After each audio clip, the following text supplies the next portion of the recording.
سبحان الله.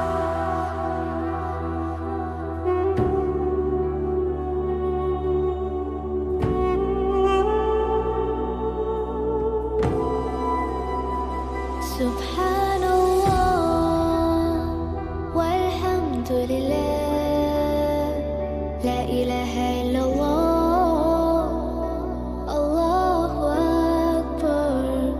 سبحان الله والحمد لله، لا إله إلا الله، الله أكبر.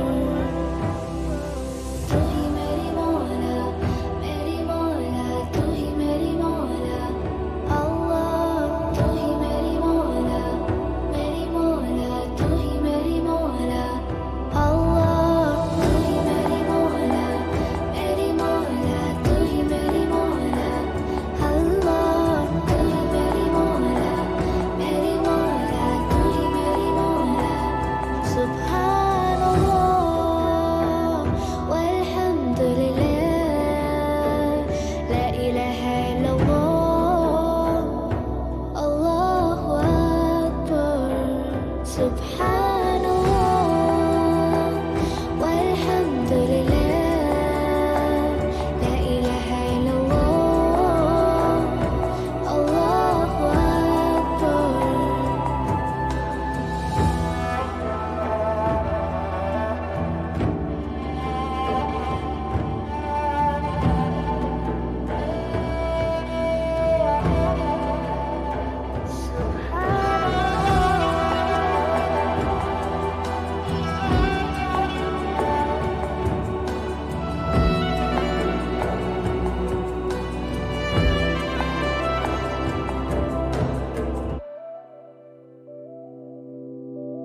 तू ही मेरी मौला तू ही मेरी मौला, अल्लाह तू ही मेरी मौला तू ही मेरी मौला, अल्लाह तू ही मेरी मौला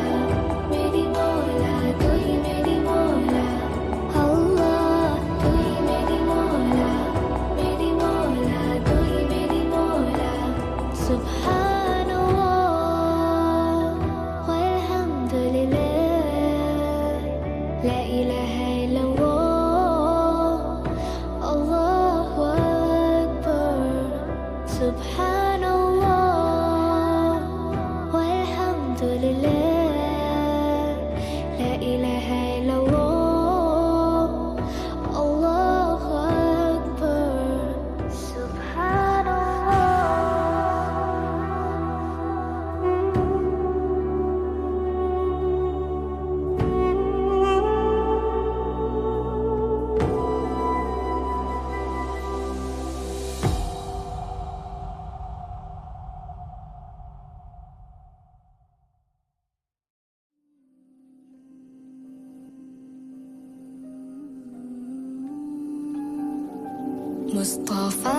مصطفى منبع للصفا، سيد الأنبياء مشعل في الوفاء، كان في عطفه لليتامى دفاع. مصطفى منبع للصفا، سيد الأنبياء مشعل في الوفاء، كان في عطفه لليتامى دفاع. حن قلبي له فاض شوقا إليه، ليس أرجو سوى شربة من يدي. الصلاة عليه والسلام عليه، للسماء ارتقى فأتى بالنقاء، وغدا وجهه نيرا مشرقا، كان من عفوه حين حان اللقاء، قال فلتذهبوا أنتم الطلقاء. مصطفى منبع للصفا، سيد الأنبياء مشعل في الوفاء، كان في عدل عطفه لليتامى دفاع حن قلبي له فاض شوقا إليه ليس أرجو سوى شربة من يدي الصلاة عليه والسلام عليه كان في هديه منهجا وسطا كان تساعده بسمة البسطاء سيد في الكرم قمة في العطاء مصطفى منبع للصفا سيد الأنبياء مشعل في الوفاء كان في عطفه لليتامى دفاع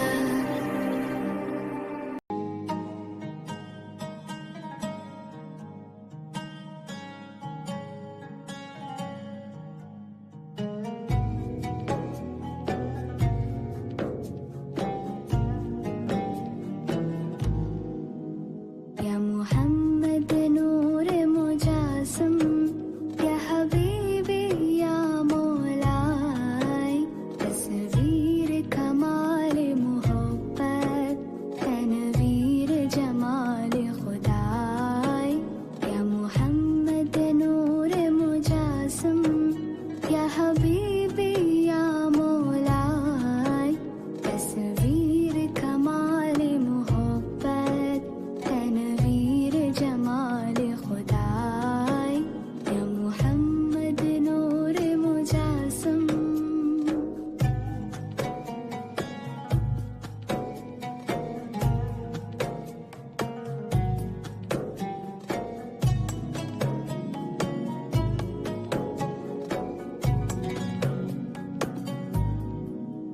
تیرا وصف بڑا ہو کس سے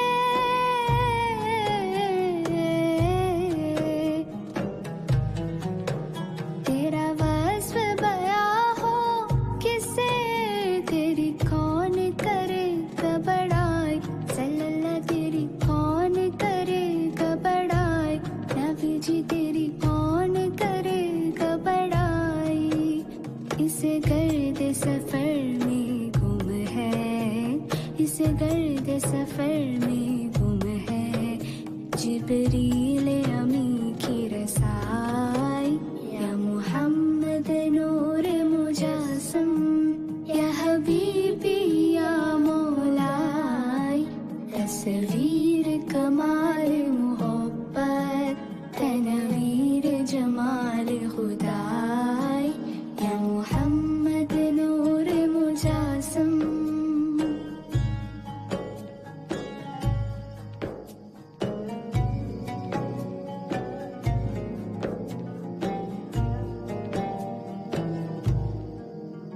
تیری ایک نظر کے طالب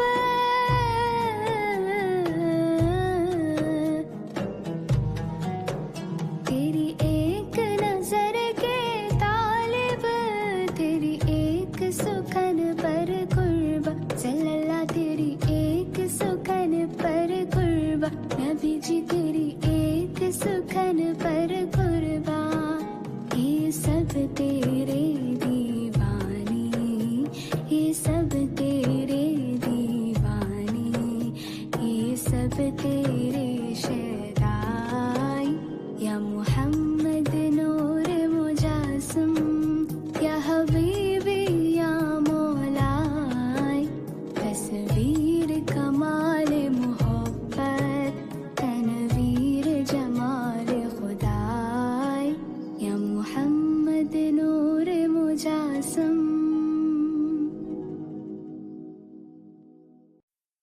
محمد نبينا بنور هدينا من مكة حبيبي نور سطاع المدينة من صلى صلاته وتحلى بصفاته يا بخت اللفت لو ماشي يشفع له في مماته محمد نبينا بنور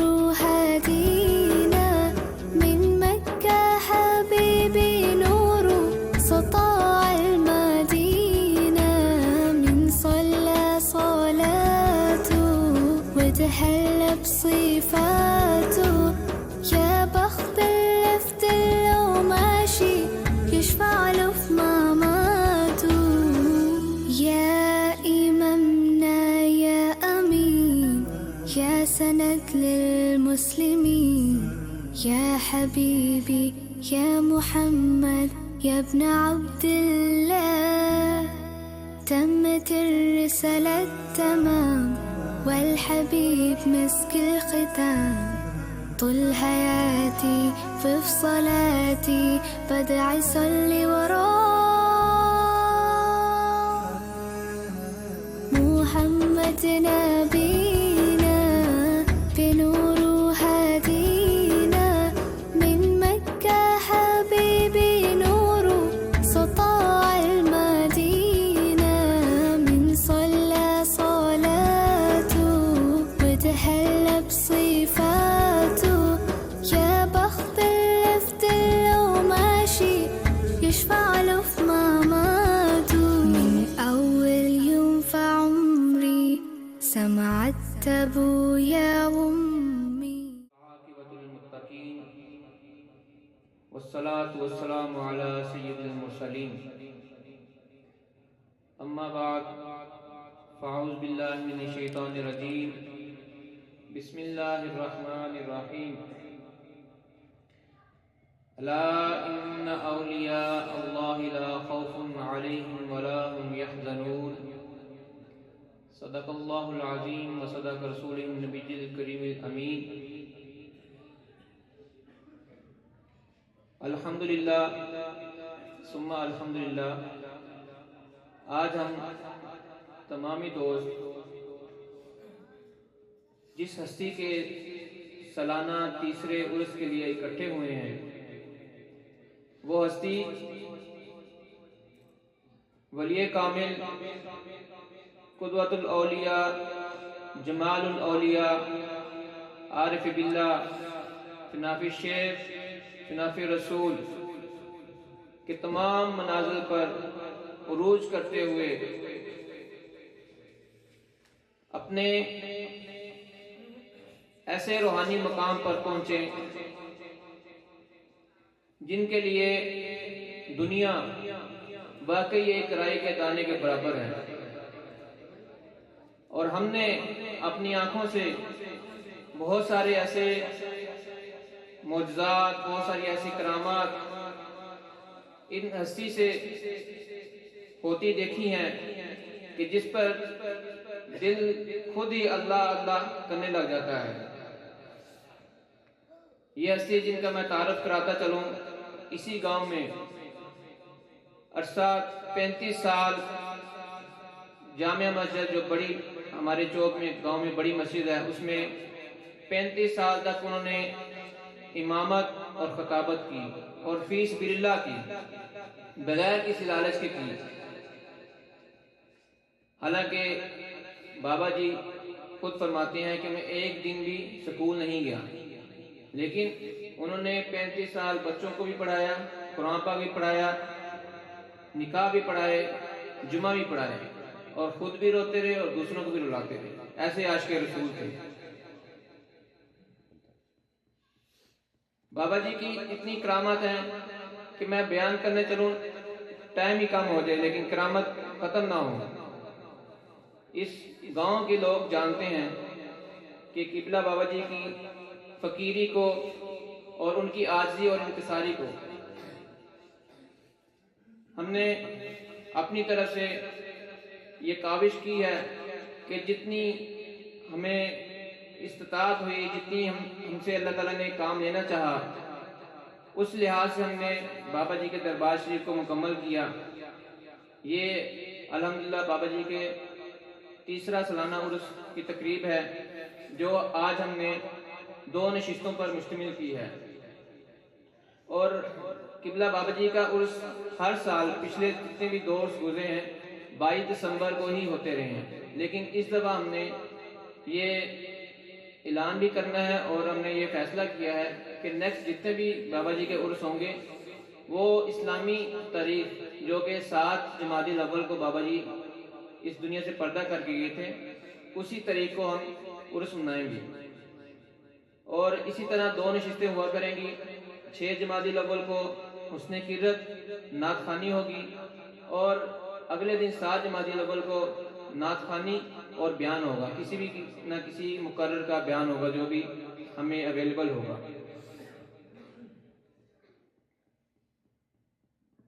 قبلہ بابا جی کی تھوڑی سی آپ کو باتیں بتاتا چلوں کہ بابا جی کی تقریباً 103 اور یا 104 سال عمر انہوں نے زندگی دنیا میں گزاری. 1917 میں ان کی پیدائش ہوئی اور 2020 میں وہ اس دنیا سے پردہ کر گئے. کم و بیش 103 یا 104 سال عمر بنتی ان کی.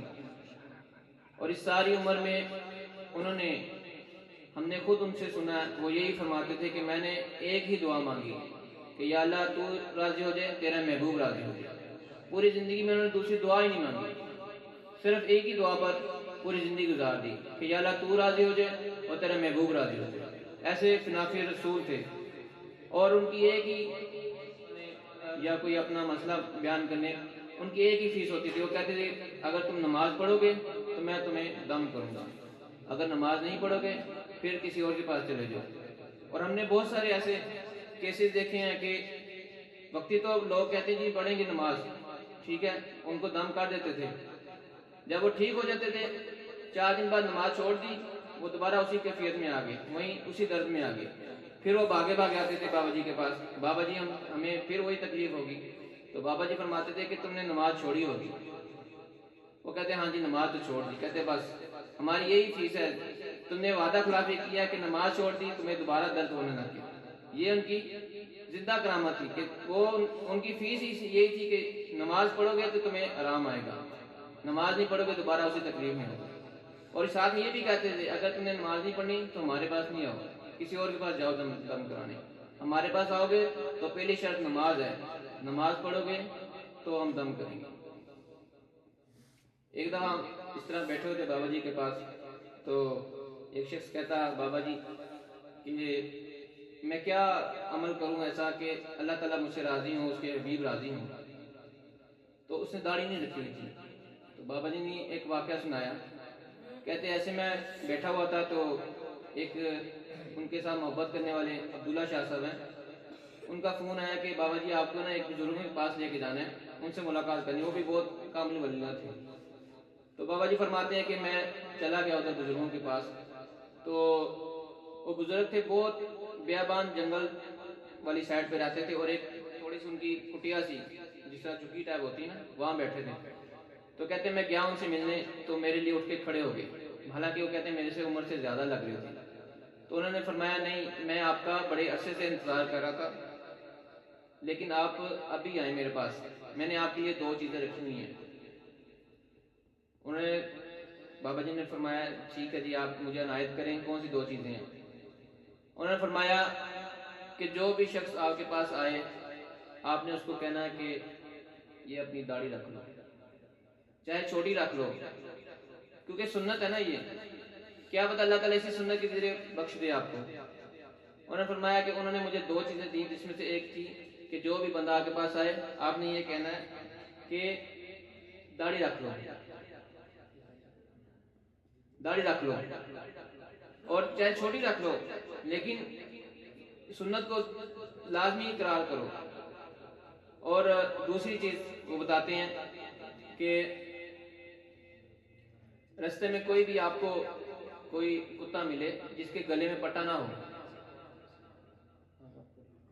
جس کے گلے میں پٹا نہ ہو، عام جو چلتے پھرتے کار ساتھ ہیں،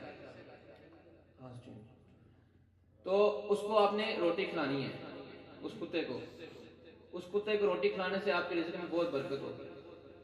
یہ 2 چیزیں انہوں نے کہا کہ مجھے انہوں نے بتائی ہیں کہ ایک جو بھی بندہ آپ کے پاس آئے اس کو کہنا ہے کہ داڑھی رکھ لو، شاید اسی داڑھی کی وجہ سے اللہ تعالیٰ بخش دیا آپ کو. اور دوسرا کوئی بھی آپ کو کتا ملے راہ چلتا ہوا، پٹے والا نہیں، کسی کا رکھوالا نہیں، جو عام روٹین میں چلتے ہیں، اس کو آپ نے روٹی کھلانی ہے، اس سے آپ کی رزق میں بہت برکت ہوگی.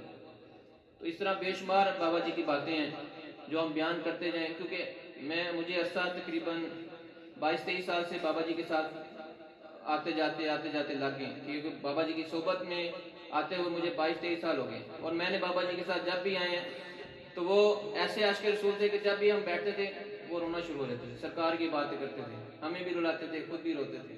یہ بابا جی کی ایک زندگی کا کرشمہ تھا۔ تو تھوڑا سا تعارف اس لیے کرایا تھا کہ جو نئے دوست آنے والے ہیں ان کو بھی پتہ لگے کہ اللہ کے ولی ہر جگہ موجود ہوتے ہیں، لیکن ہمیں ان کو تلاش کرنا چاہیے، ان کو اگر مل جائے تو ان کی جو تعلیمات ہے اس پر عمل کرنا چاہیے۔ تو قبلہ بابا جی کی ابھی بھی وہی ہم کوشش یہی ہوتی ہے کہ جو بھی ہمیں دوست ملتا ہے ہم اسے کہتے ہیں نماز پڑھو، کیونکہ یہ نماز ایسی چیز ہے جس کا قبر میں سب سے پہلے سوال ہونا ہے آپ سے۔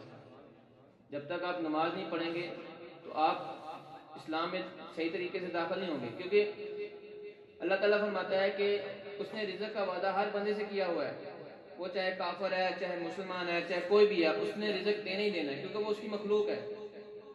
لیکن اللہ تعالیٰ ناراض کب ہوتا ہے؟ جب اللہ تعالیٰ ناراض اس وقت ہوتا ہے کہ وہ آپ کو سجدے کی جو نعمت ہے وہ چھین لیتا ہے۔ جب آپ سجدہ نہیں کریں گے اس کا مطلب آپ ناراض، اللہ تعالیٰ آپ سے ناراض ہے۔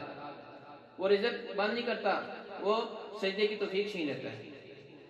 ہمارے ملتان سے قاری صاحب تشریف لے ہیں، قبلہ قاری حق نواز سیدھی صاحب، ہم ان کو دل کے تھائی کرائیوں سے خوش آمدید کہتے ہیں۔ قاری صاحب ذرا تشریف لائیں۔ نعرہ تکبیر، نعرہ رسالت۔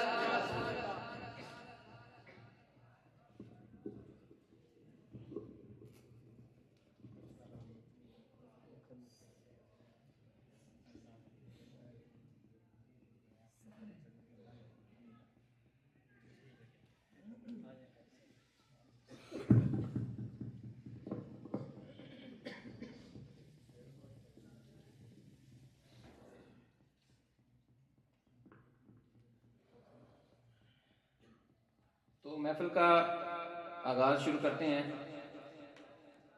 بگڑا ہوا کام ٹھیک ہوتا ہے، کرم جو آل نبی کا شریک ہوتا ہے تو لاکھ بگڑا ہوا کام ٹھیک ہوتا ہے، اور درود آل محمد کی یہ فضیلت ہے کہ لا شریک بھی اس میں شریک ہوتا ہے۔ اور درود آل محمد کی یہ فضیلت ہے کہ لا شریک بھی اس میں شریک ہوتا ہے۔ اب میں تلاوت قرآن پاک کے لیے دعوت دیتا ہوں۔ ٹوبا ٹیکسن سے ہمارے دوست قاری عاصم صاحب تشریف لائے ہیں، وہ اپنی پرسوز اور پرکیف آواز سے ہمارے قلوب و ذہن کو منور فرمائیں، اور ان کے تلاوت سے پہلے ایک آپ زوردار نعرہ لگائیں، نعرہ تکبیر۔ ایسے نہیں لگانا، تھوڑا جاگ کے لگائیں، نعرہ تکبیر، نعرہ رسالت، علماء اہل سنت۔ علیکم ورحمۃ اللہ وبرکاتہ۔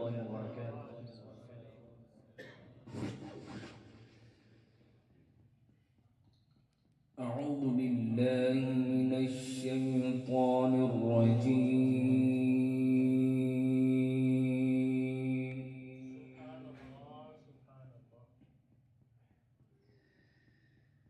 بسم اللہ الرحمن الرحیم۔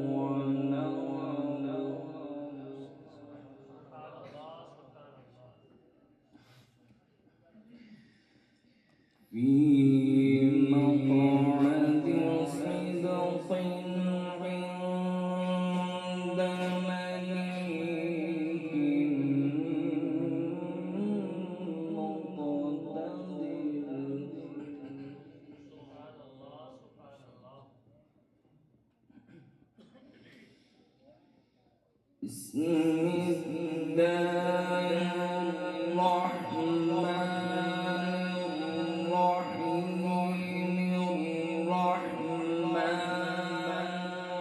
علم القرآن خلق الإنسان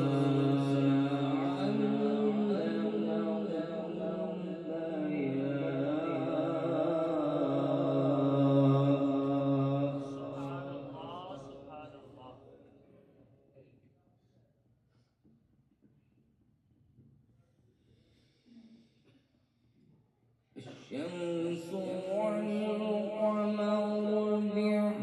بحسبان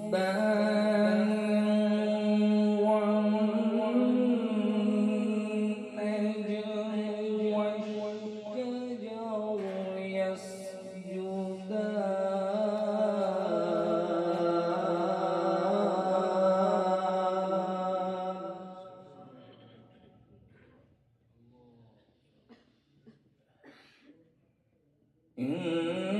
إن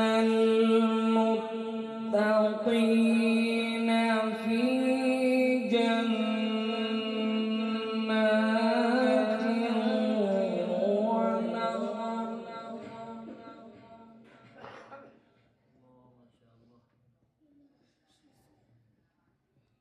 في مقعد صدق عند مليك مقتدر بسم الله الرحمن الرحيم الرحمن علم القرآن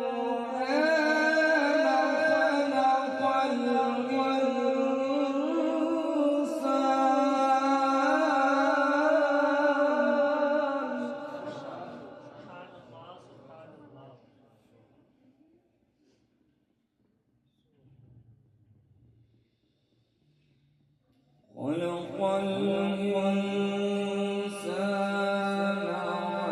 علمه البيان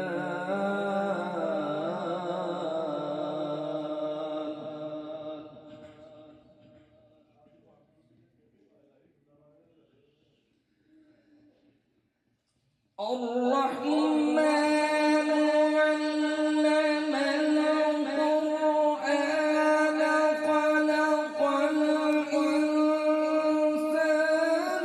علمه البيان الشمس والقمر بحسبان والنجم والشجر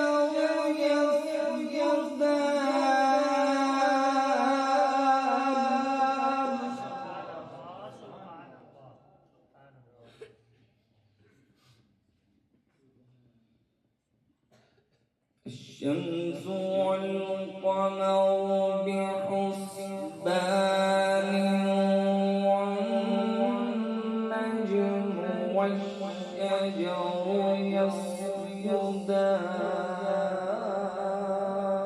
يسجدان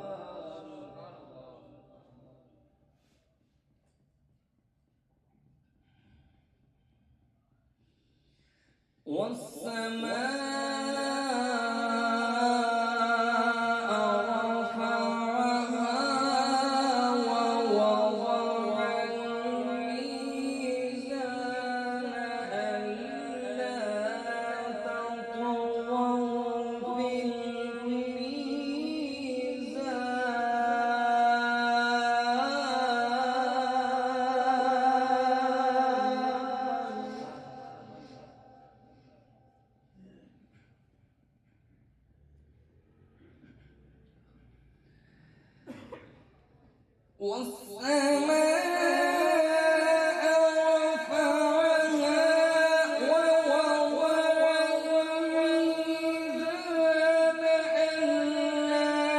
تطغوا في الميزان وأقيموا الوزن بالقسط ولا تخسروا الميزان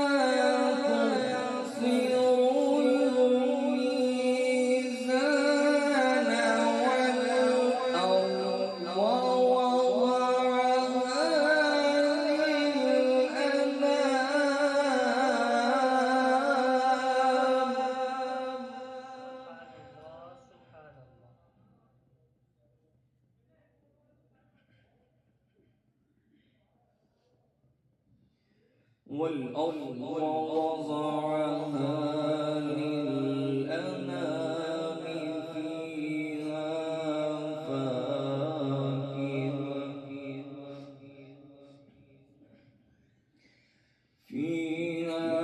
فاكهة والنخل ذات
والحب ذو العصف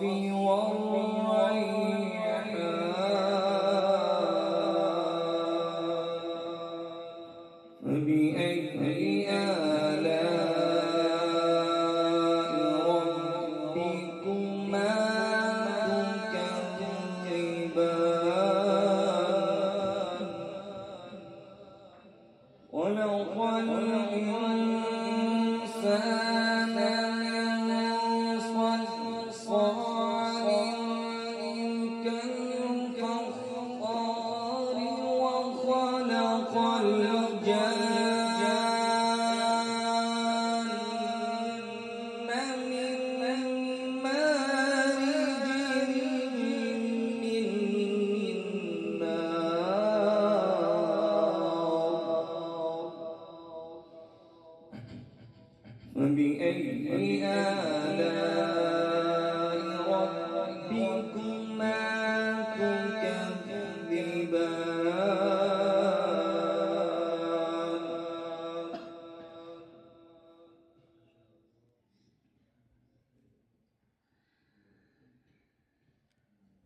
رب المشرقين ورب المغربين فبأي آلاء ربكما تكذبان مرج البحرين يلتقيان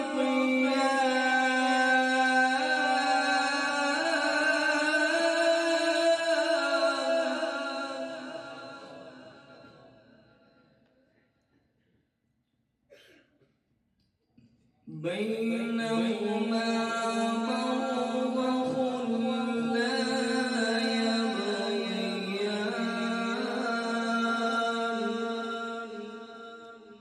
فبأي آلاء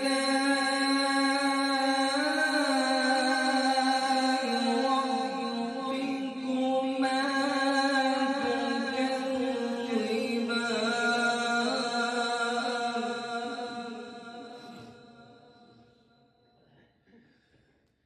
يخرج منهما اللؤلؤ والمرجان فبأي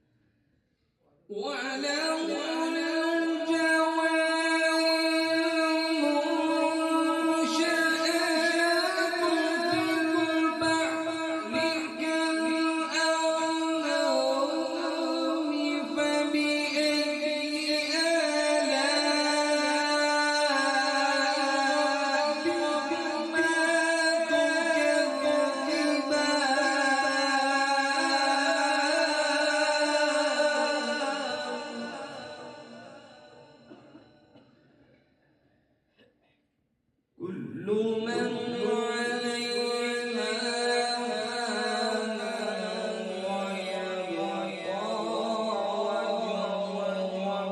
وجه ربك ذي الجلال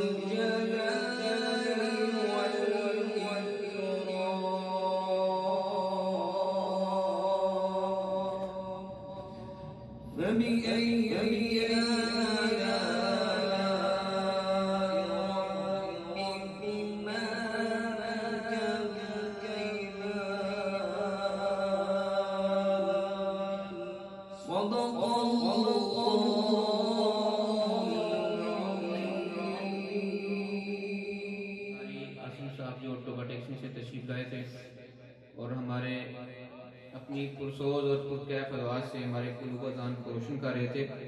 اب میں بلا تاخیر ملتان شریف سے تشریف لائے ہوئے قاری حق نواز سعیدی صاحب، نجم القرا، زینت القرا، فخر القرا اور ان کے ساتھ قاری اقبال قادری صاحب دونوں مل کر اپنی پرسوز اور پرکیف اور مسحور کن آواز سے ہمارے دلوں کو منور فرمائیں گے. قاری حق نواز سعیدی صاحب اور قاری اقبال قادری صاحب.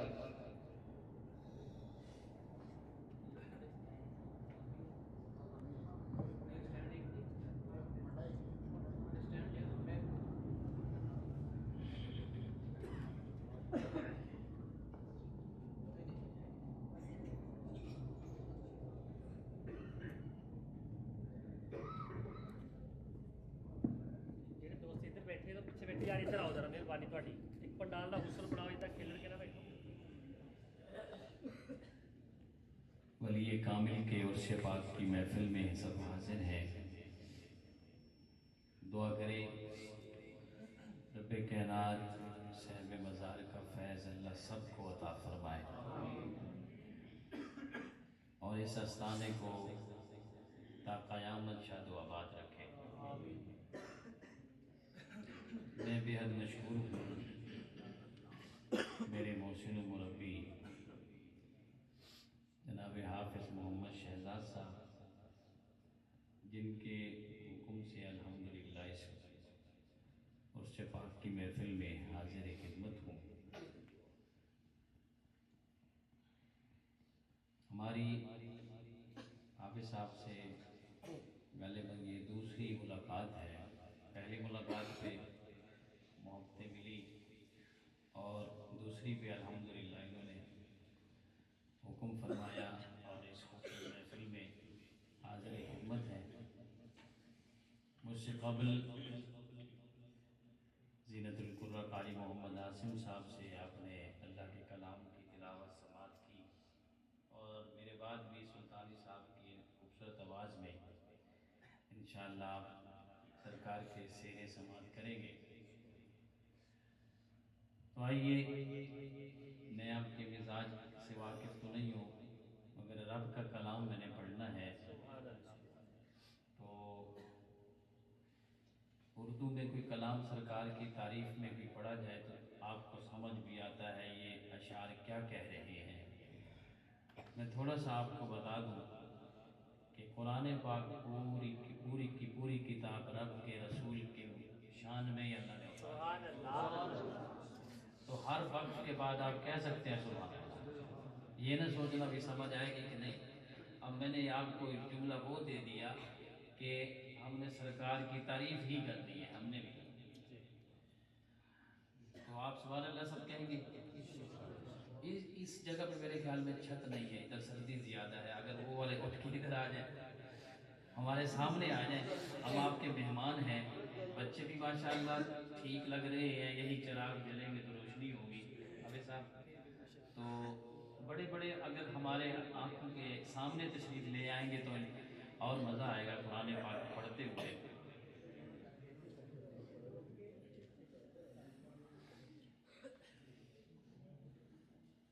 السلام علیکم یا سیدی یا رسول اللہ وعلی آلک و اصحابک یا حبیب اللہ. الصلاۃ والسلام علیک یا سیدی یا خاتم النبیین. سب کے منہ میں زبان ہے تو بابا سے بلند پڑھ لیں. الصلاۃ والسلام علیک یا سیدی یا خاتم النبیین.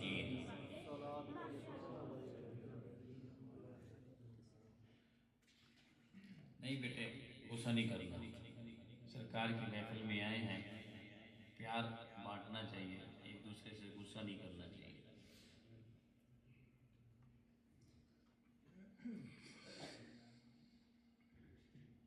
अच्छा एक बात और भी बता दूं, क्योंकि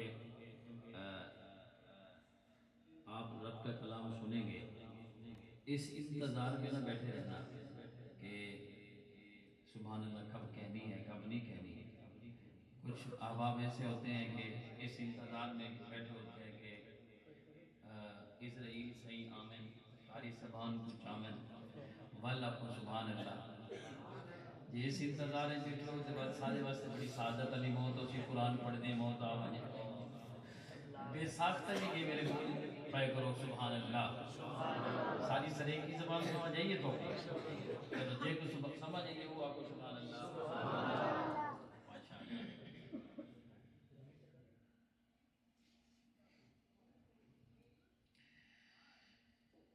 أعوذ بالله من الشيطان الرجيم.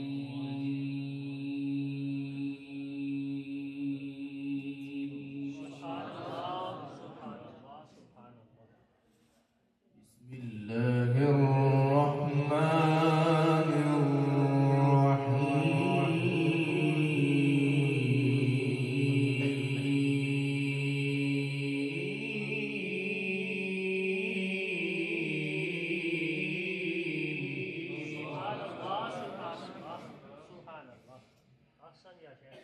وتلك حجتنا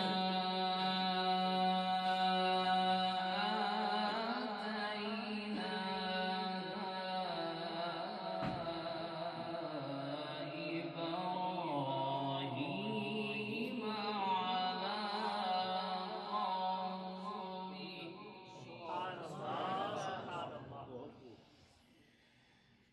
نرفع درجات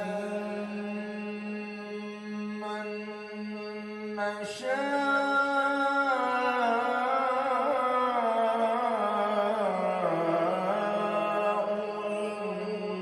إن ربك حكيم عليم.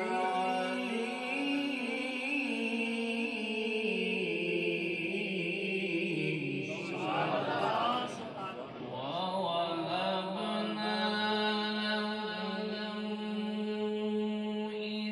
إسحاق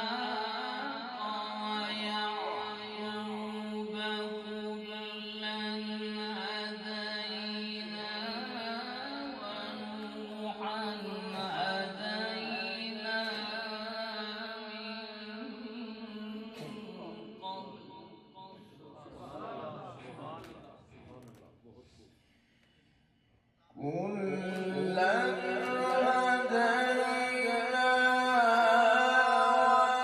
ونوحا هدينا من قبل ومن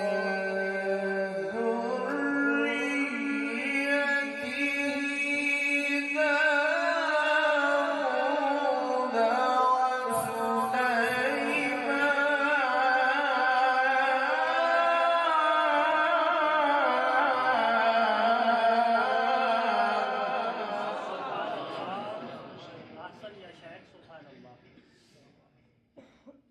داود داود وسليمان أيوب ويوسف وموسى وهارون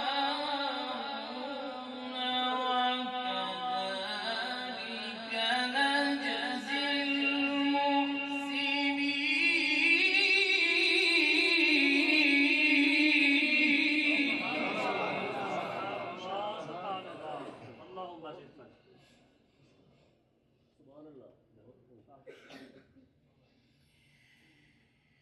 كلا هدينا ونوحا هدينا من قبل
وكذلك نجزي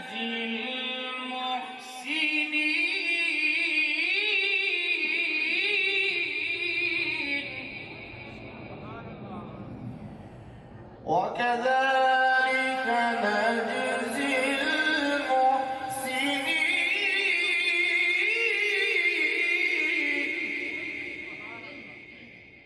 وكذلك نجزي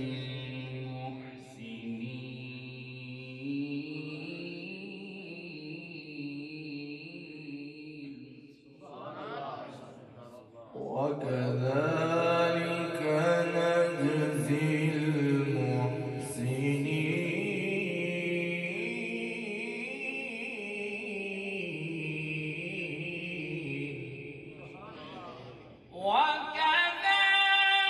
وكذلك نجزي المحسنين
وزكريا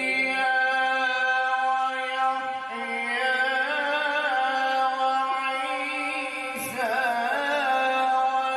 وعيسى وإلياس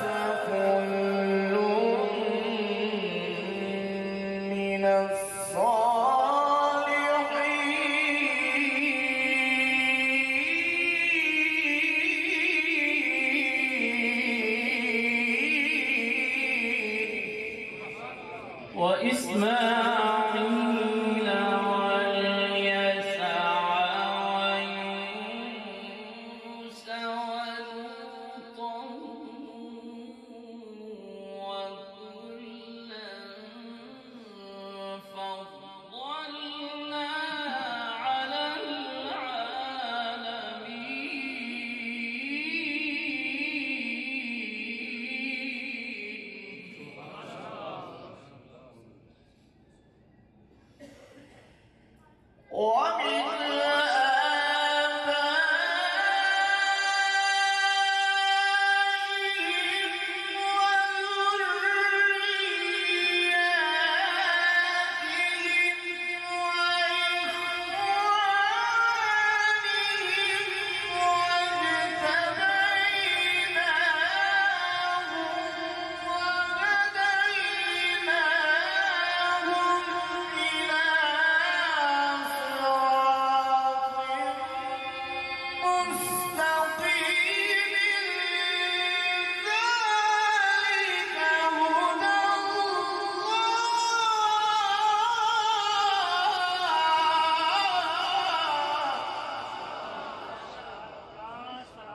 ذلك هدى الله يهدي به من يشاء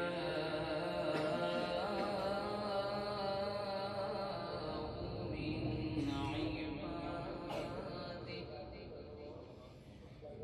ذلك هدى الله يهدي به من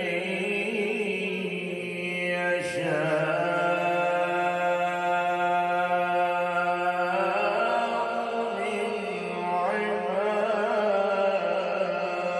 عباده ولو أشركوا لحبط عنهم ما كانوا يعملون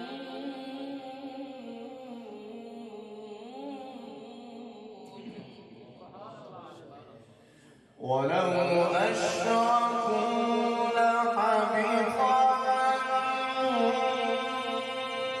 ما كانوا يعملون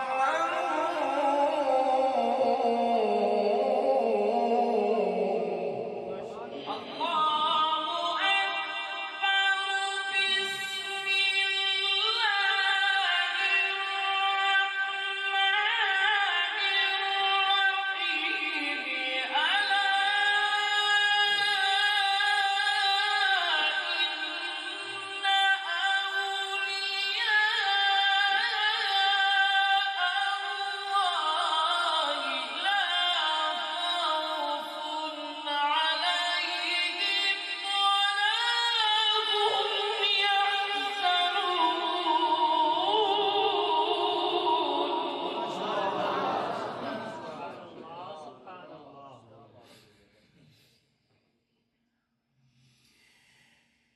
بسم الله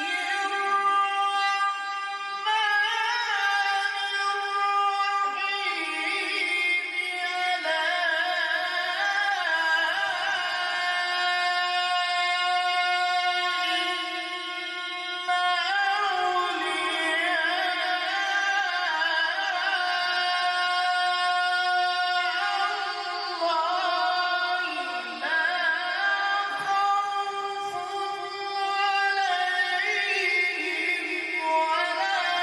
الرحيم لا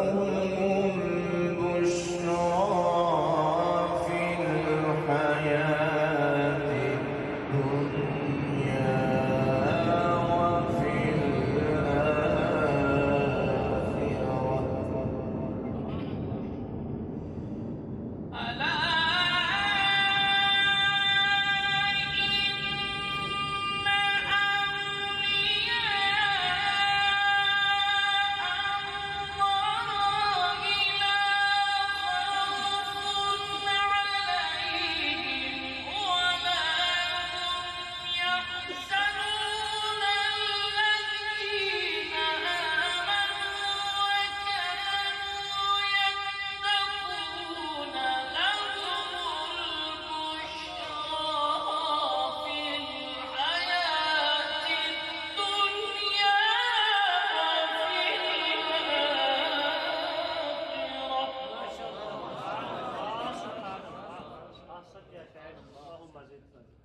ألا لهم البشرى في الحياة الدنيا وفي الآخرة لهم البشرى في الحياة الدنيا وفي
لا تبديل لكلمات الله ذلك هو الفوز العظيم.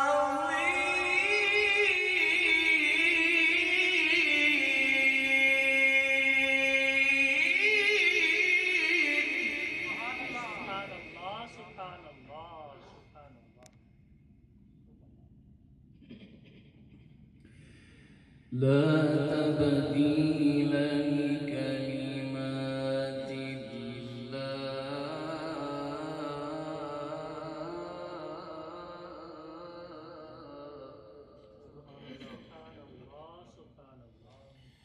لا تبديل لكلمات الله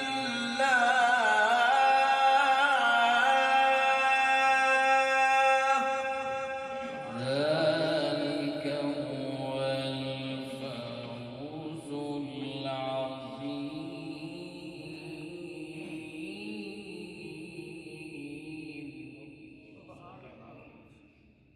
ذلك هو الفوز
الشمس والقمر بحسبان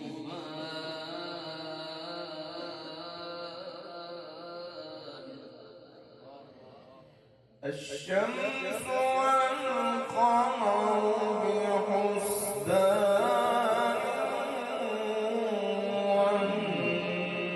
والنجم والشجر يسجدان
हम सब रब की नेमतें खाते हैं ना, तो सुभान अल्लाह भी कहते हैं। सुभान अल्लाह, सुभान अल्लाह, सुभान अल्लाह।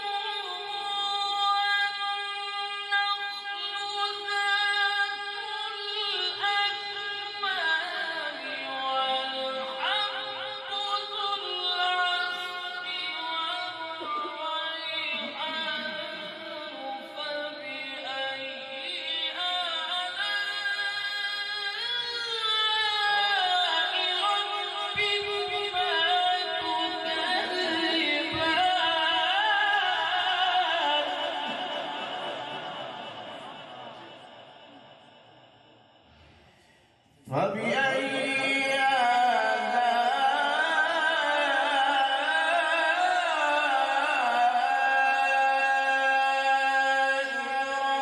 ربكما تكذبان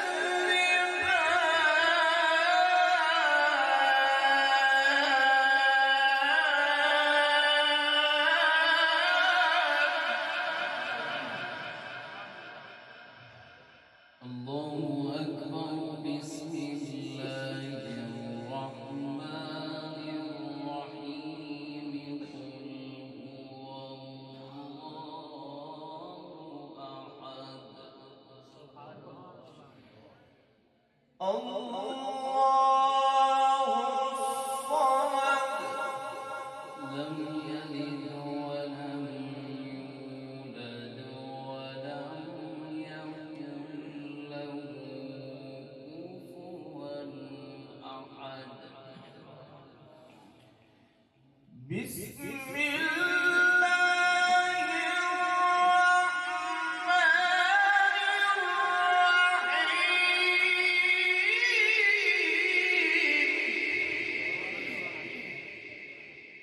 قل هو الله أحد.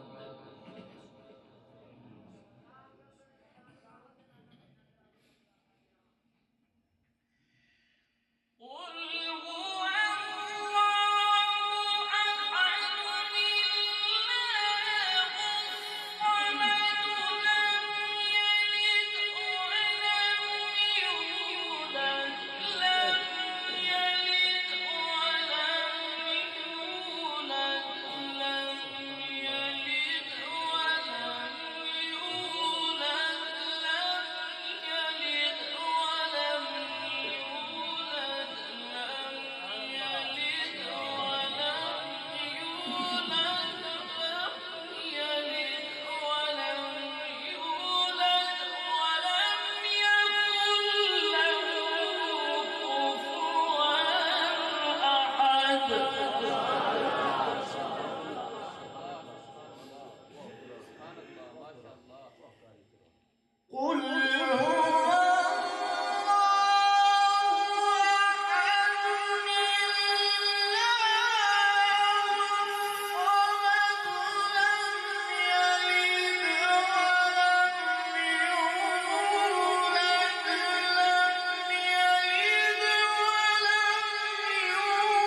وبلغنا رسوله النبي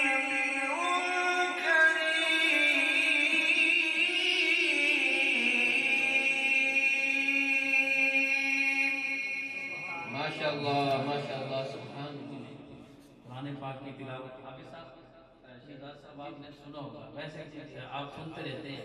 ہزاروں کے مجمع میں بھی وہی ذوق ہے جو چند بندوں میں بھی وہی ذوق ہم نے پڑھا. تو پھر آپ کی اپنی مرضی ہے.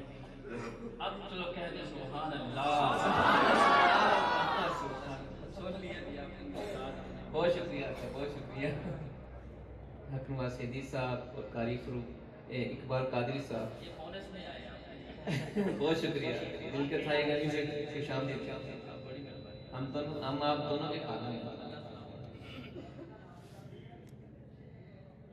اب ہم نعت رسول مقبول صلی اللہ علیہ وسلم کی طرف چلتے ہیں. نعت سرکار کا دیوان بنایا ہوا ہے. یہ جو اللہ نے قرآن بنایا ہوا ہے. ہم قرآن کو الحمدللہ سے والناس تک پڑھنا شروع کرتے ہیں اور والناس کی سین تک پڑھتے چلے جاتے ہیں اور جگہ جگہ ہمیں کلام اللہ رب العزت کا ملتا ہے لیکن تعریف میرے مصطفیٰ کی ملتی ہے. اللہ تعالیٰ نے قرآن مجید میں ارشاد فرمایا وما ارسلناک الا رحمۃ للعالمین. کلام اللہ رب العزت کا ہے لیکن تعریف میرے مصطفیٰ کی ہے. پھر اللہ تعالیٰ نے فرمایا والضحیٰ واللیل اذا سجا. کلام اللہ رب العزت کا ہے لیکن تعریف میرے مصطفیٰ کی ہے. پھر اللہ تعالیٰ نے فرمایا الم نشرح لک صدرک. کلام اللہ رب العزت کا ہے لیکن تعریف میرے مصطفیٰ کی ہے. پھر اللہ تعالیٰ نے فرمایا والشمس وضحاها والقمر اذا تلاها. کلام اللہ رب العزت کا ہے لیکن تعریف میرے مصطفیٰ کی ہے. اللہ تعالیٰ فرماتا ہے یاسین والقرآن الحکیم. کلام اللہ رب العزت کا ہے لیکن تعریف میرے مصطفیٰ کی ہے. کہ یہ سبحان اللہ. اللہ تعالیٰ فرماتا ہے انا اعطیناک الکوثر فصلی لربک وانحر ان شانئک هو الابتر. کلام اللہ رب العزت کا ہے لیکن تعریف میرے مصطفیٰ کی ہے. پھر اللہ تعالیٰ فرماتے ہیں یا ایھا المزمل یا ایھا المدثر. کلام اللہ رب العزت کا ہے لیکن تعریف میرے مصطفیٰ کی ہے. اب بلا تاخیر نعت رسول مقبول صلی اللہ علیہ وسلم کے لیے تو وٹیکسن سے تشریف لائے